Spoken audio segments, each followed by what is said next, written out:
This is Democracy Now!, democracynow.org, The War and Peace Report. I'm Amy Goodman. The 11th hour of the 11th day of the 11th month. That's when World War I came to an end 100 years ago this weekend. On Sunday, world leaders gathered in Paris to pay tribute to the dead, marking the anniversary of the armistice of what had been described as the war to end all wars. Between 1914 and 1918, about 10 million civilians perished. Almost 10 million soldiers were killed. Another 21 million wounded. On Sunday, French President Emmanuel Macron used his address at the ceremony to caution against the dangers of nationalism. This vision of France as a generous nation with a vision which carries universal values has been, in those dark times, exactly the opposite of the selfishness of a people which only looks at its own interests. Because patriotism is the exact opposite of nationalism. Nationalism is its betrayal. By pursuing our own interests first, with no regard to others, we erase the very thing that a nation holds most precious, that which gives it life and makes it great, its moral values. Macron's comments were widely viewed as a rebuke of President Trump, who's openly described himself as a nationalist.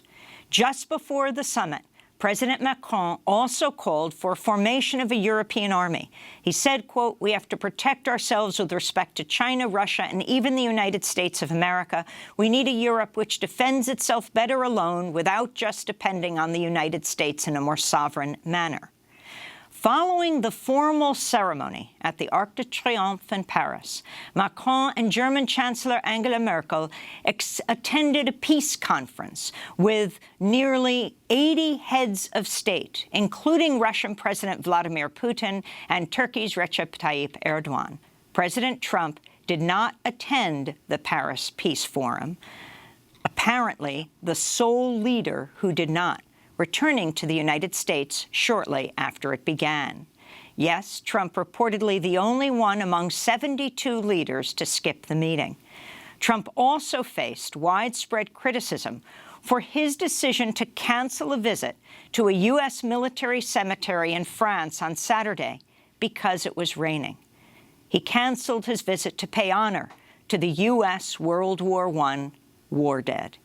To find out more about the significance of the war and its commemoration, we go now to Berkeley, California, to talk to Adam Hochschild, lecturer at the Graduate School of Journalism, University of California, Berkeley. His most recent book, published last month, Lessons from a Dark Time and Other Essays. His article for The New Yorker earlier this month headlined 100 Years After Armistice.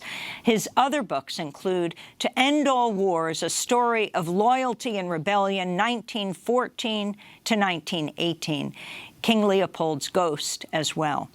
Adam Hochschild was a co-founder of Mother Jones Magazine. Adam, welcome back to Democracy Now!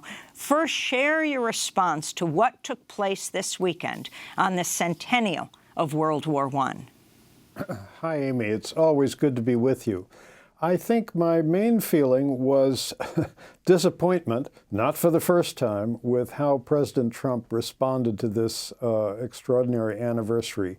Here we are exactly yesterday, 100 years to the day after this terrible war ended, and President Macron of France at least wanted to use the anniversary to bring together world leaders to talk about peace and to talk about how wars like this could be averted in the future. And instead, Trump ignored that, just went through a very perfunctory paying respects to the American dead, not the ones that he would have had to visit in the rain, but others, and then turned around and went home. I think the lesson that we ought to take from looking back at the First World War is that wars break out very easily. People always think of starting a war is going to solve a problem. It usually creates all sorts of other problems instead. Look at what's happened with the United States ventures in Iraq and in Afghanistan.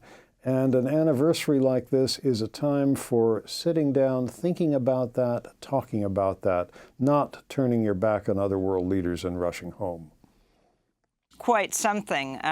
President Trump, on Saturday, while other world leaders visited the cemeteries of their war dead, President Trump, though it was completely planned, he said because of the rain, he wasn't going to the cemetery where how many soldiers, I think over 1,000, perhaps 2,000 American soldiers were buried.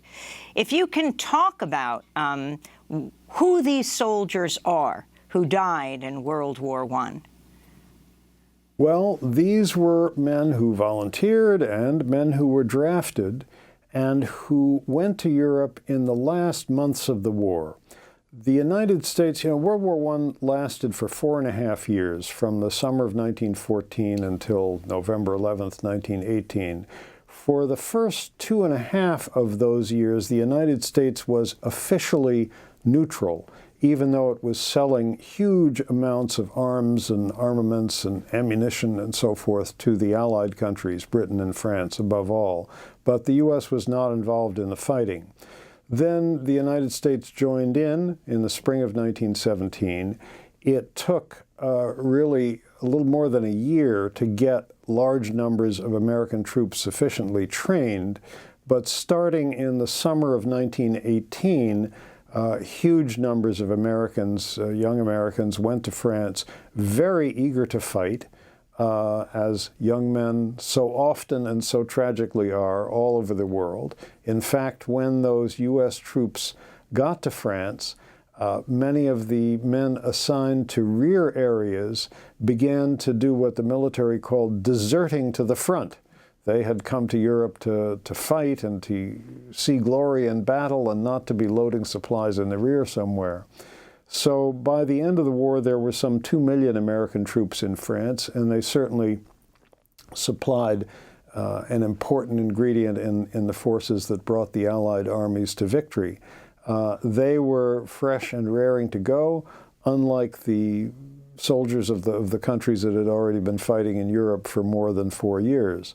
Roughly a little over 100,000 Americans perished in that war, about half of them in combat, and the other half from the great influenza epidemic that swept through the world at that time, killing a huge number of people. But that flu epidemic was closely related to the war because it was first medically noticed on a U.S. Army base in Kansas, and as American troops went to Europe, they carried the flu with them, and then it spread very rapidly through European countries as well. And of course, any kind of disease like that spreads even faster when the people who are suffering from it are in close confinement with lots of others in places like troop ships, army barracks, trenches, and so forth.